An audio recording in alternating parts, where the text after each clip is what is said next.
Yo, what's up, y'all? Welcome back to the Father Built Podcast.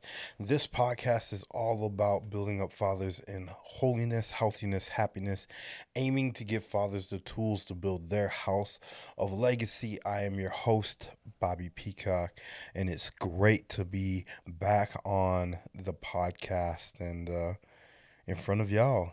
Um, Today we're going back to another solo mission where it's just me. And last week we had my boy Zach McConnell on the podcast, and um, man, he's such a good homie. He's such a good friend, and it was an honor to have him back or have him on the podcast. And I can't wait to bring him back to talk about just more things in general. Um, Yeah, and if you guys are looking for a church in the area, Linwood is another great church. If you have kids and you're looking for a youth group, Linwood Wesleyan, their youth group is absolutely amazing as well. And so, um, yeah, there was a lot of key things that Zach talked about. Um, but like the main thing that I kind of want to hit on um, is talking about like being a godly man versus being a worldly man.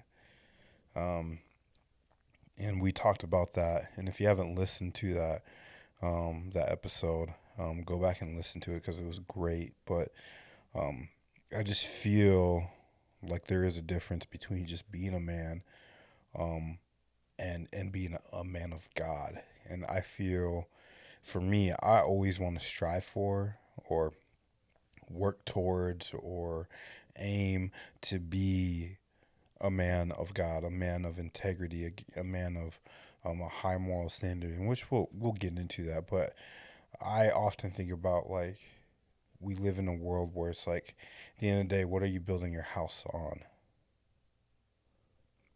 There's a Bible verse that talks about um, building your house on the sand versus building your house on the rock. And I think there's a lot of men that want to build their house of legacy on sand because maybe it's just easier to lay down the wood, to lay down the foundation. But when those winds come and those waves go, it's a completely different story.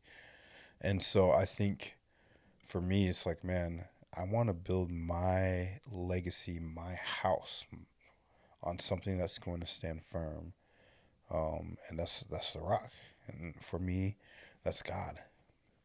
And so I feel like I will say this. I feel like lately, like these, excuse me, my allergies are going off. But I feel like lately these little messages that I've been doing these solo missions, I should say, have been more like somewhat sermon driven. Because it's always coming back to the Bible and what the Bible says and how I'm interpreting the Bible. And so, um, yeah, so y'all might have to get a little used to that. And so, um, anyways, going back to it, it's crazy because like um, every once in a while I'll spend some time on social media and just kind of like do the scrolling, the mind numbing scrolling, and I get caught in that. I try not to do it too often, but I feel like lately it's been a battle that I've been working through. Um, and I was scrolling and I was watching this video of like it was the panel, and I think it was one of the guys is from the Whatever podcast or something like that.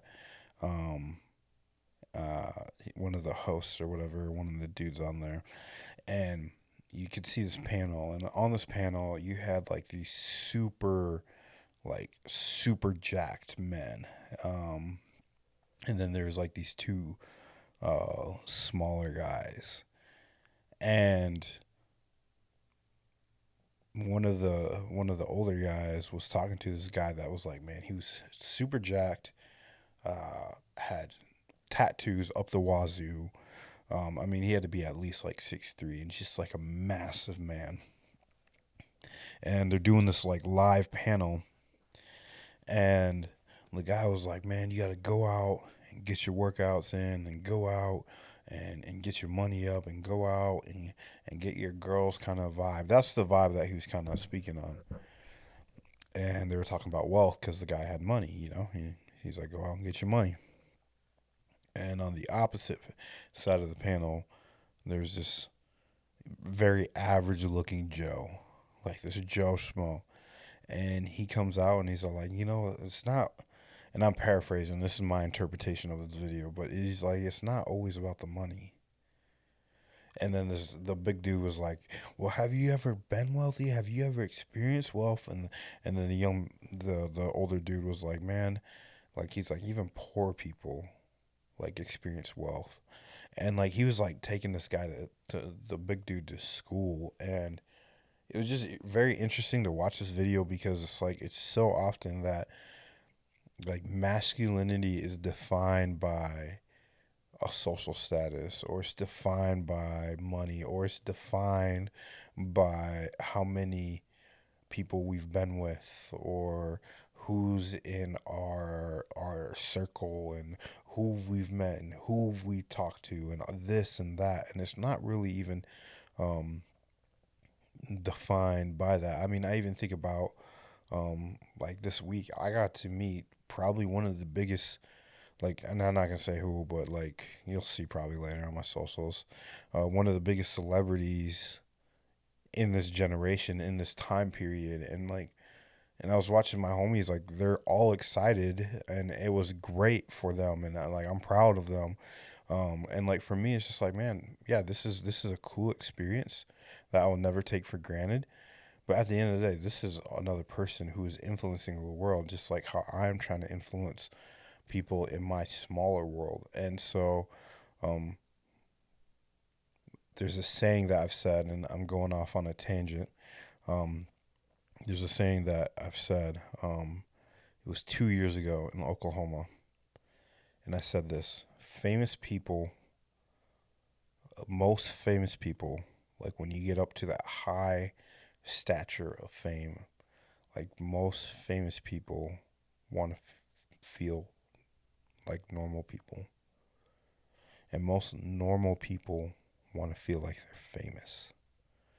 And so, like, for me, I would say, I mean, I'm not trying to like brag or just like toot my own horn or whatever, but there's like, I go and DJ and I've been rocking stages and doing youth conferences and festivals and stuff like that, and it's been fun. It's a fun journey and it's fun. And I would say that my name is known in circles. But for me, like, being humble about it is the biggest thing for me. It's like, I rather people not know.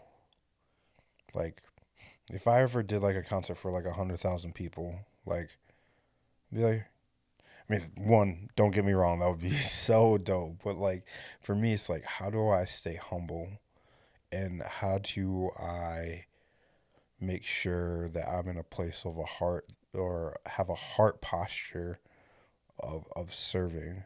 And I think, like, going back to that reel that I saw, I think that was the difference of,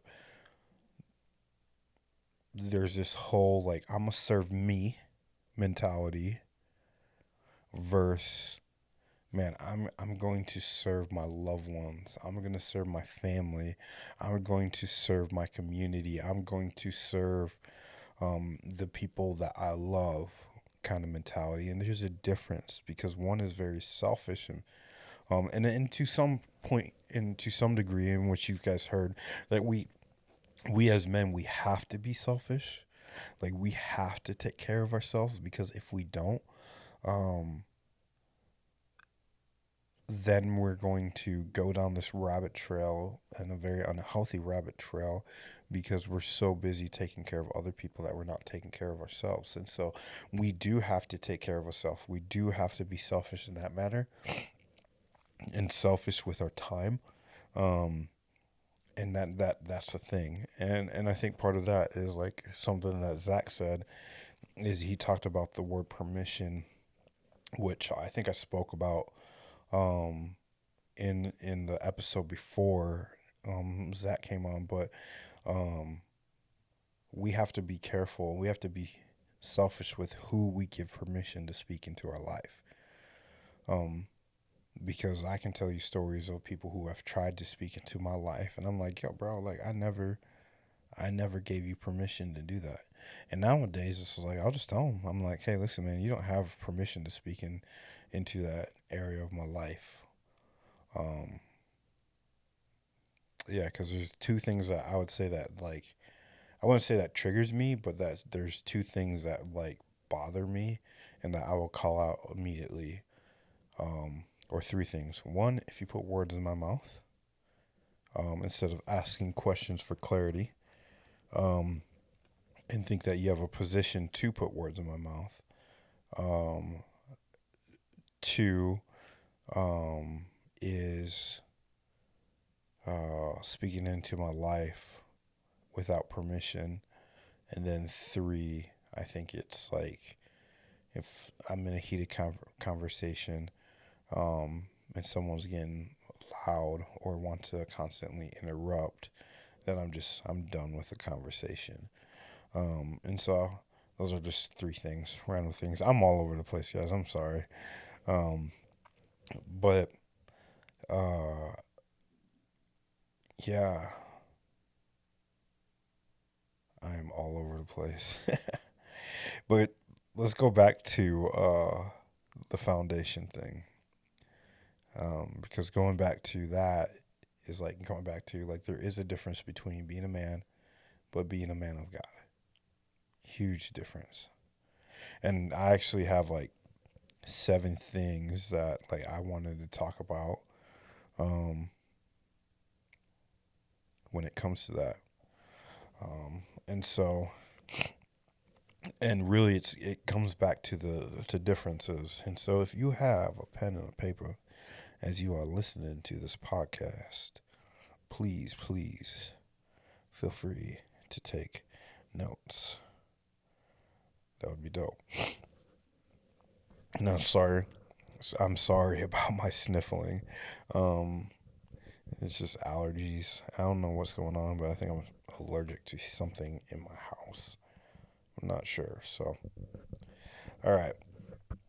So, I believe I've kind of wrote down like 7 things um, that are difference makers. Differences? Yeah, 7 things that are differences between being a man of God and a man of this world.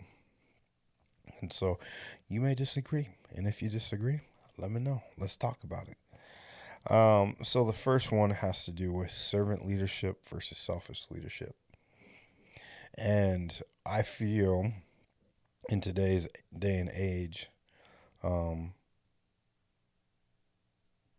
we want to climb, we want to lead. There's a lot of men out there that want to lead their community, they want to lead their people. Um, and there are men that are out there that want to lead because leading people means power. You get people behind you, um, that equals power. Um, and for me, I think there's a difference between leading selfishly, because you can still be a good leader and lead selfishly, um, but people can sometimes see it, versus leading with a servant heart. I think like Jesus is a good model of that. This is a great example that a lot of people use of um, like when Jesus, who is the Son of God, he took his time to wash his disciples' feet, which a lot of pastors use this when it talks about servant leadership. Because back in the day, like people's feet back then, listen, they be looking a little crusty. They be looking a little dirty. They be having mud and clay and sand and dirt on them. And to wash somebody's feet was not a fun process. You watch somebody's feet now, it's more of like, oh yeah, their feet kind of stink, but back then that was a different ballgame because they had open toe sandals, and so to wash somebody's feet was a little bit more nasty than it is today. And so that is like a prime example of servant leadership, of saying, you know what, I'm going to do something that's considered one of the lowest of the lows just to meet you where you're at.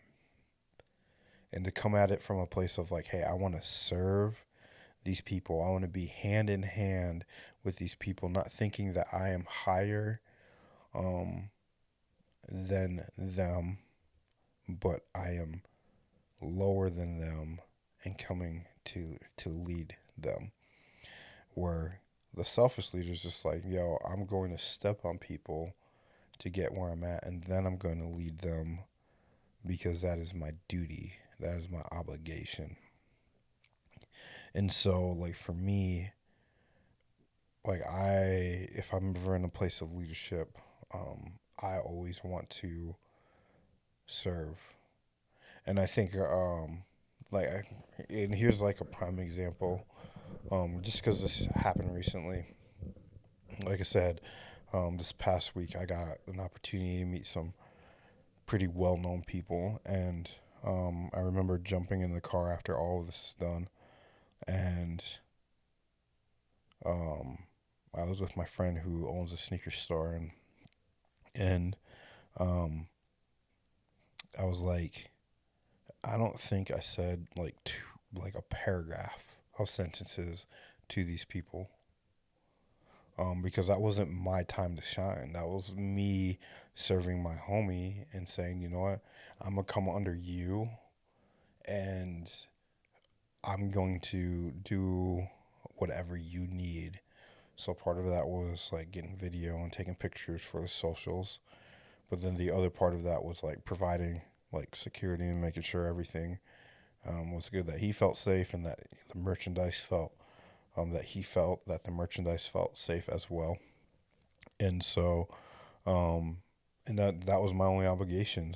Like, I didn't need to like talk to these people. That wasn't my position. My position was just to serve my homie. Um, and so I think so often, like when we get in those situations, there's some people that will say, no, I'm going to make this about me, and I'm going to get in the conversation. I'm going to butt in the conversation. I'm going to do this. I'm going to do that. Like, I could have asked for a picture with one of the dudes who was like super, super famous, and very, very well known. But I was like, no, this is not my time to shine. And so, like, for me, I think that's what servant leadership is it's like, I'm coming into a situation and I'm thinking about it logically instead of emotionally, so that my friends who are really, I think it's like reveling in the moment, they can do that, because I can just sit behind them and be like, focus on the other things, focus on um, the things so that they can experience whatever they need to experience. And I'm not saying that the opportunity wasn't cool, because it was it was really cool. It was amazing. But I just knew where I'm at, and so I think um, that's the difference, between like servant leadership and selfish leadership. Number two, I would say, strength and courage versus fear and cowardliness, I guess.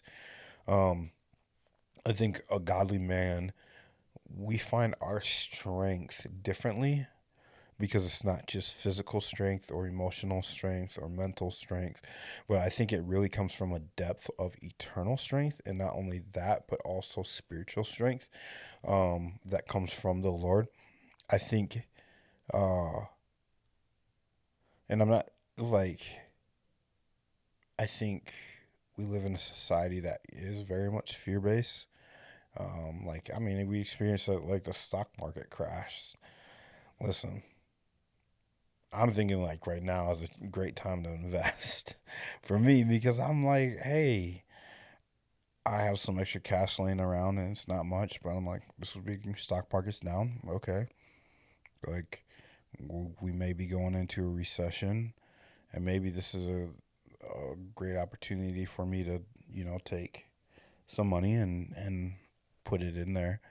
Um, but there's a lot of people who are fear of like, oh man, the stock market crash, we're going into recession.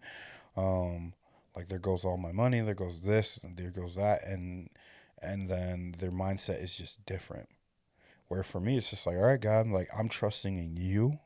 I'm trusting what you have ahead of me, and before me. And even if things are going to be tough, that you are there to supply my needs, my everything that I need. Um, and it may not look like the way that I want it to look, but it's the way that it needs to look. And so, like, for me, when poop hits the fan, it's like, okay, that's when I need to step up and be okay with where I'm at, um, in that situation, and own it. But then also say, God, okay, where are you gonna take me? Like, I'm okay being here if this is where you've placed me, but then I'm also ready for what is next. Where a lot of times, if we're looking at a worldly man, when crap hits the fan, it's like, man, it's very fear based. There's decisions that are made in fear, um, and almost like a little bit of hiding as well. And so, um, for me, it's like, how can we make men who are, um, hungry for what the Lord has for them, who are hungry for a spiritual strength, who are hungry for a spiritual courage that does not come from just them, but it comes from the Lord. I think if we can have more men like that out in the world, the healthier the world will be. Um, and then the other one, number three, is I have like two sets of notes um, that I'm going off of, but uh, godly men. So this is number three: protect and provide, um, versus worldly men who neglect and abandon. Um, and I want to make this clear that, like, when I say godly men too, um, this is what, like, somewhat of us what the standard should be. And not I'm not even saying I'm hitting all seven of these things, because I have a lot to work on. But like, these are like seven things um that keep me in check, or seven things that I think about, um not on a daily, but maybe sometimes on a daily or weekly, monthly basis. And I think that these are seven things to think about. And so, like I said, number three is protect and provide, versus neglect and abandon. Um, there's that saying, what is it? When poop hits the fan, you get the three responses: fight, flight, or freeze. And I think in any situation, there are a lot of men who are out there that are either freezing, or they're either flying away. And I'm not saying like flying is not a bad situation, because sometimes you have to remove yourself from the situation and you have to be okay with that. There's been plenty of times where I've had to do that, where I was just like, all right, you know what? I just need to remove myself from the situation. But it's how you're removing yourself from the situation. Are you doing it in an abandoned way? I mean, I think about it. Um, like, let's just talk about fatherhood. Well, you want to talk about abandonment? There are so many single parents out there, so many single moms out there, because fathers decided, you know what? I'm gonna fly. I'm gonna do the flight response, or I'm gonna freeze, and then I'm gonna do flight response, and so I'm neglect and abandon my child. And then now that child is growing up without a father because the father decided to have sex outside of the marriage, have sex outside of wedlock, or out of wedlock, I guess, out of marriage, didn't use protection, and they're looking at their child as a consequence of that when it should be a place of a blessing, and they're doing it when they're not ready. But I would say this too: it also takes two to tango. Um, and so, because I feel like that we put a lot of blame on fathers, um, but it just know it takes two to tango. And I'm not trying to like throw shade on a whole bunch of women, because there are women who are playing both roles, and there are fathers who are playing both roles. Um, but it just takes two to tango, and it's people being irresponsible, and this is what happens. Um, and so I think, like, even I look at my life of like my dad dipped out, and obviously my mom told him that she was gonna have an abortion, and so my dad was like, "All right, there's nothing left for me to be here, so I'm gonna leave." Um, but I think there's a lot of people that look at that of like, "Oh, I'm not ready to take care of a child. I'm not ready to be in this position, and so I'm going to neglect and abandon." And that could be in any situation too. Um, like I think of another situation where, um, there's a person that I know that has gone from job to job to job because something that has happened in this person's life makes them be like, I don't want to work here anymore. There's too much conflict. There's too much this. There's too much that. And so I'm just going to leave all of that instead of work through all of that so that I can be a better person, um, and be better for me, but then also others around me. And so I think that's another thing of neglecting and abandoning. And I even think about even relationships as well, like dating relationships, um, where, and I think, was it Zach and I that talked about this? Yeah, because he talked about his first argument with his wife and the apple. But in dating relationships, there's not a lot of people who are having the hard conversation up front, the harder questions of asking. Like, I don't think it's a hard question to ask. Like, so, like, do you want to have kids in the future? Awesome. How do you see yourself parenting? Oh, that's so cool. Um, what are your political views? What are your spiritual views? Like, I feel like we live in a society that thinks that those questions are very difficult and very hard, but they're not. And so, like, how do we have those kind of conversations up front? So when you're in a relationship and you decide, well, you get in your first argument or you get in a fight. Okay, so like you ask them, like, hey, how do you handle conflict? Like, that is a question that I ask all the time. Like, how do you handle conflict? What triggers you? What are your pet peeves?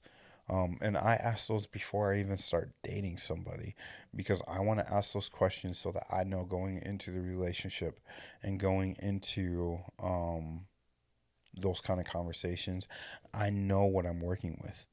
I know what triggers this person. I know um, what sets this person off. I know how they handle conflict, and I know what they're working through.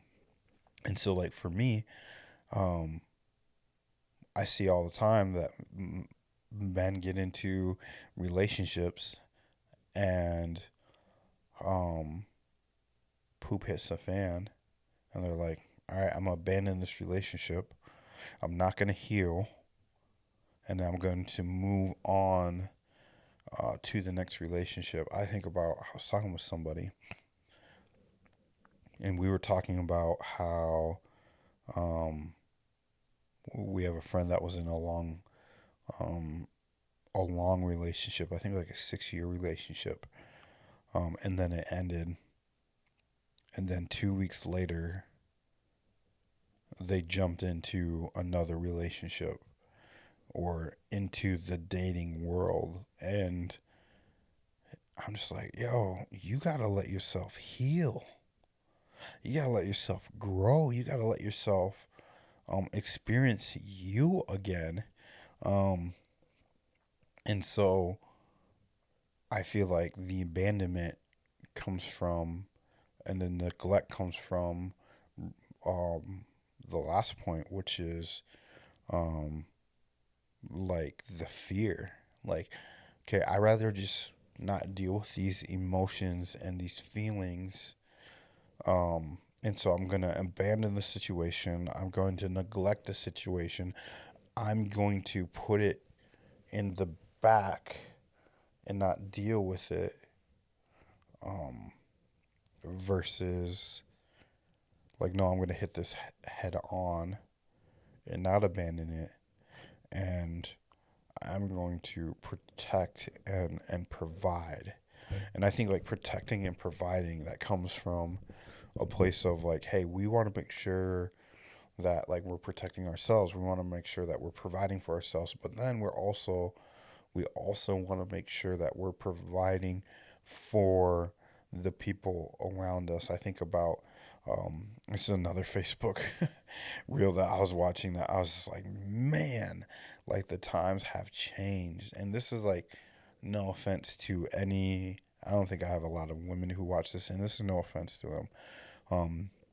But there's this new thing when it comes to women who they are, and I don't know the statistics, but they're waiting longer to date, and they're getting their college degrees, and they're trying to go for those CEO positions or those CFOs, or the higher positions. And I think that is absolutely amazing. And like the women that are out doing that, that is absolutely awesome.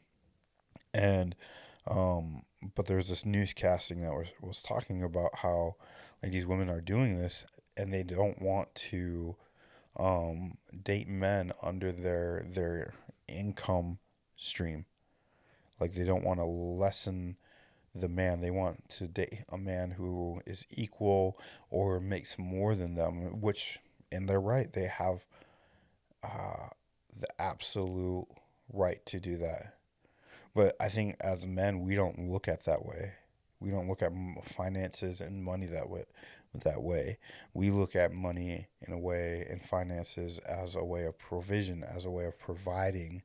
Like for me, I would love, if I ever got married again, I would love for my wife to be a stay-at-home mom, and she can start her LLC or start her dreams, or whatever that looks like for her, because the way that she's providing for the family is different than the way that I'm providing for the family. Um, and so I think in some ways it's like it's just hard, man. It seems like it's a little double standard of like it's okay for men to be okay with like, okay, hey, you know what, my wife makes less than me, and I'm okay with that, but yet it's not the opposite way, which is fine. Um, but I say that because it's like that's how majority of men think of like, hey, I just want to provide for my family. I want to provide for my kids. I want to provide for my wife. I want to provide um, stable income. And not only that, but like for me, I want to provide emotional stability for my son, emotional awareness. I want to provide tools and equip him with those things. And I also want to protect him. Like Zach and I in the last episode, we talked about like how we are the gatekeepers for our kids. And so that being said, I want to teach my son how to pray. I want to teach my son how to come to the Lord and to worship. And like one of my favorite pictures, I think my son was 2 at the time, and we were at this worship night, and I had my son in my arms, and I was worshiping, and he raised his hands up and praised. And then I think the picture was taken after, and you could see me It was like the back of me and my son just watching me praise God. And moments like those, that's how I want to teach my son. I want to teach him by doing. And so that's number three. Number four has to do with humility, um, versus pride. And I feel like we talk about this a lot on this podcast of like, and so I'm not going to dive like super deep into it, but like, um, I think that you can still be confident and yet still be humble. Like for me, I know who I am. I know who I belong to. I know whose I am, and I can remain confident in that. But I, for me, when I walk into a room, I don't expect everybody to be like, "Oh, there's Bobby." Like for me, when I walk into the room, it goes back to that statement. Normal people want to feel famous. Famous people want to feel normal. When I walk into a room and I lock eyes with somebody that I know, I want them to know that they are seen, that they are known, and that they are loved. And so, um, like I think I've said this. I like going out dancing. I think it's so cheesy. Y'all can make fun of me for it, whatever. And I have bar friends and stuff, and that I like to hang out with um, and be with, and so like for me, like when I go out dancing, I usually take laps around the bar, and I say all my highs. I say, "What's up, dog? What's up?" Like to one of the bartenders, like big. I think his name is Sam. Yeah, his name is Sam. I call him Sam I am. And like for me, if I can just like, and he's usually always busy, but there's a moment where I can go up to him and just be like, "Yo, bro, how you doing?" Just so that he feels seen, just so that he feels known, just so in that moment he feels loved. Like that's a win for me. Um, and it's same with um, other people in the bar that I go up to. Um, Ask them how their week's going. Ask them stuff. And like if you ever hang around me, something that I do all the time is I don't want to talk about myself, but instead I'll ask a whole bunch of questions. Hey, how's your week going, man? Anything cool happening? This, that, the other. And then I'll end the conversation and I'll move on. And like sometimes, yeah, people ask me questions and then we have that dialogue. But other times it's like, man, I'm just gonna ask you a whole bunch of questions just so that you feel that you're loved, and then from there, I'm gonna move on because it's not about me in those moments. Um, and so, and I'll there's some times where I can get pretty cocky, but the Lord has a funny way of humbling me. And in those moments of being humbled, I'm just like, yes, Lord. Like, my head was getting too big. Like, I needed to be humbled. And so, and even as I'm going through this list, I want you guys to know that, like, I don't have all this stuff put together. I really don't. These are things that are coming to my mind. Um, and, um, and I just feel like I'm sharing them. And so, the next one, um, number five is love and sacrifice versus selfishness and self-indulgence. Like for real. Like the Bible talks about like what love is. The world definitely talks about what love is. Um, but sacrifice, man. Like I think like me and Zach talk about this all the time. Like, Bobby, you could have whoever you want. And I'm like, nah, bro, it ain't even like that. And that's not true. Um, but like sacrificing and just saying, I'm saving myself for marriage, sacrificing and saying, I'm saving for a house, I'm saving to pay off bills, even though I did buy a new to me car. It's a fun project. but I'm not buying any more shoes. And probably not the best investment. I know. Like I said, I'm still a work in progress, y'all.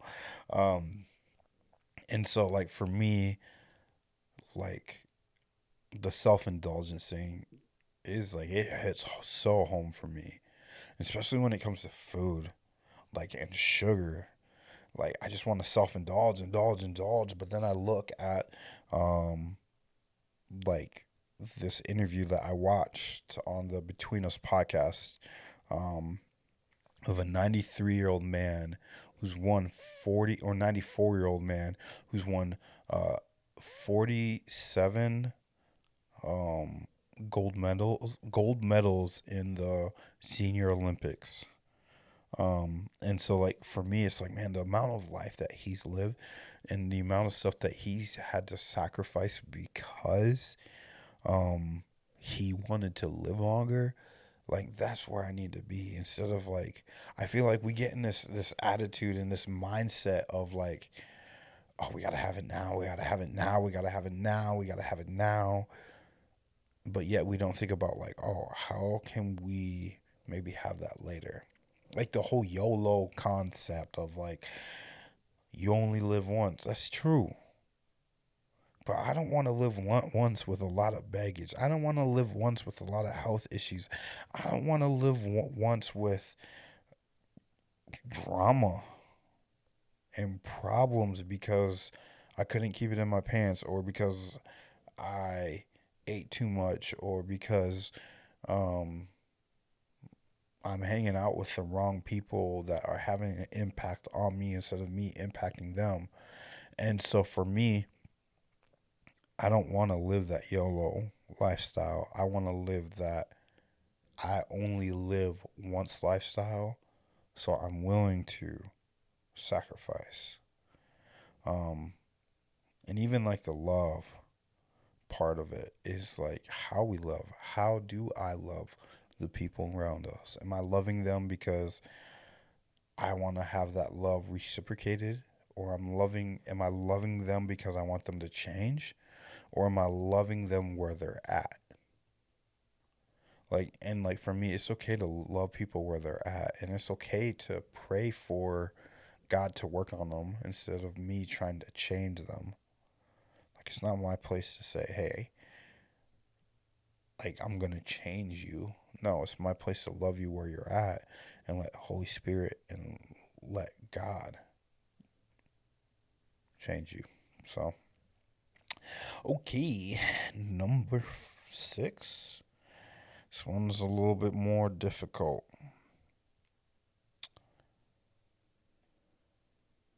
This has to do with morality, which is a moral compass. Like having a godly moral compass versus a worldly moral compass. Something that I've learned when it comes to the moral compass and even integrity is that the world's moral compass is always going to change. And men who are in the world, their moral compass is going to change with the influence of the world. Because the moral compass of the world 40 years ago, 50 years ago, 60 years ago is different than what the moral compass of today is. But the moral compass of a godly man, the moral compass of what the Bible says, will never change no matter what the world says. And so, like, for me, it's understanding where my moral compass is. It's understanding where it comes from and the foundation. And it comes back to that, building that moral compass on the rock instead of the sand. And then the last one, number 7, is the pursuit of holiness versus a pursuit of happiness. And you guys heard me, because it's like building up men in holiness, healthiness, and happiness. And it's good to be happy. It is good. But holiness must come first. Healthiness must come second. Then happiness and joy. I rather be healthy than happy. because once I know that I'm healthy, then my happiness will come, my joy will come, because it's coming from a holy and healthy foundation where I can experience the true joy of the Lord, the true joy of His presence, the true joy of life. Once I experience holiness, once I experience healthiness.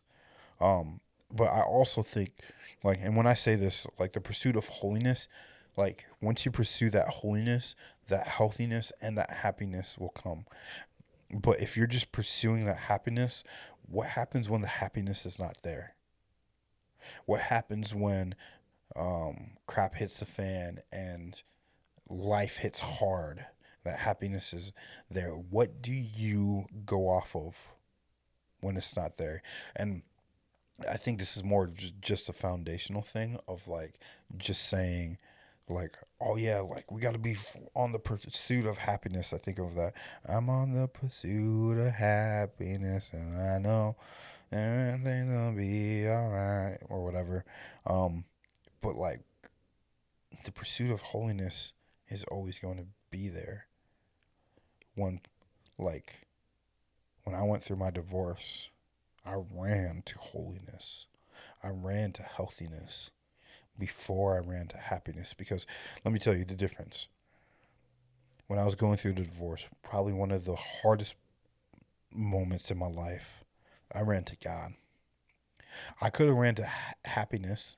Happiness would have been go sleep around, go find companionship right off the bat, go drink, go do drugs, feel something.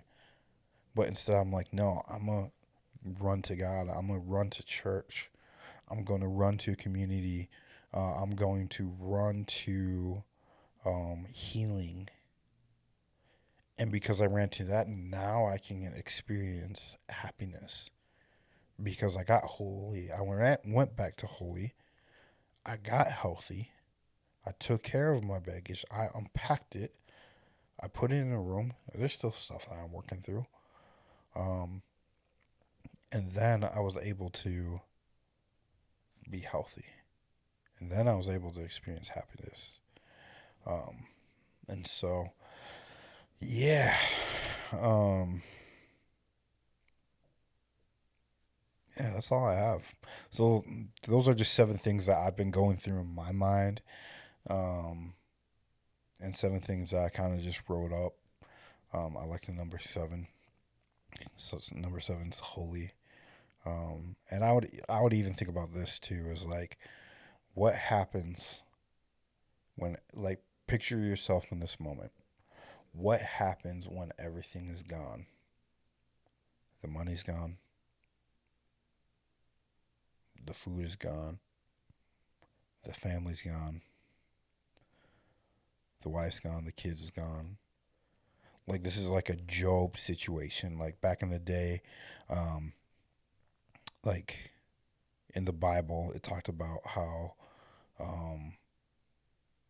like, I would just suggest you read the book of Job, but basically everything got taken away from him. And there was a moment where his wife was just like, man, just curse God and die, kind of thing. And Job was like, no, I love the Lord. And there was a moment of Job crying out to God, and God was kind of putting him in this place, like, where were you when I laid the foundation? Where were you? And it was like one thing after another, after another. And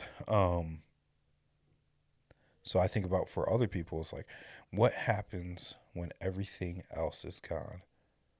Who and what are you going to lean on? That is a really good question. When everything is gone, when you are at your lowest of lows, who and what are you going to lean on? I know for me, but the question is for you. All right. Well, let's talk about something fun real quick before I end this podcast. If you made it this far, I want to say thank you guys so much for watching. You probably hear me do more shout outs, but I started being a producer on one of my friends' podcasts called Between Us Podcast. And they brought me in as a producer, and it's been absolutely fun. And this has to do with happiness. Like if you guys want to listen to a podcast, just for pure entertainment, um, go check out Between Us. It is so funny. Like it is like one of the best days of the week for me besides spending time with my son on Sunday nights. That's when we record.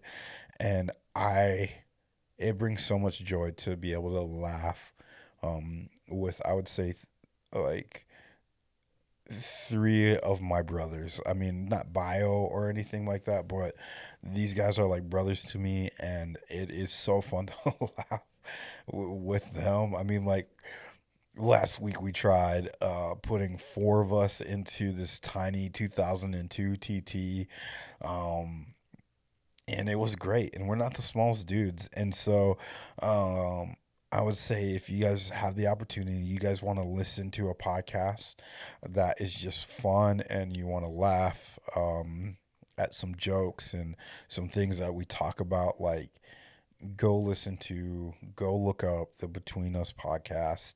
It's great. And so it's been fun rocking with Abraham, Jonathan, and Alex. And it's been great, and I'm blessed to be able to help produce that podcast and to hang out with those guys, and I'm excited to see what happens with that podcast as well as this podcast. So just wanted to give them a shout out. Go check them out on Instagram, TikTok, and yeah. So that's all I have for y'all. So thank y'all so much for watching the Father Built podcast. This is a podcast that's all about building up fathers in holiness, healthiness, happiness, and aiming to give fathers the tools to build their house of legacy. My name is Bobby Peacock, and it's been fun rocking with y'all. All right. Peace, love, blessings. We out.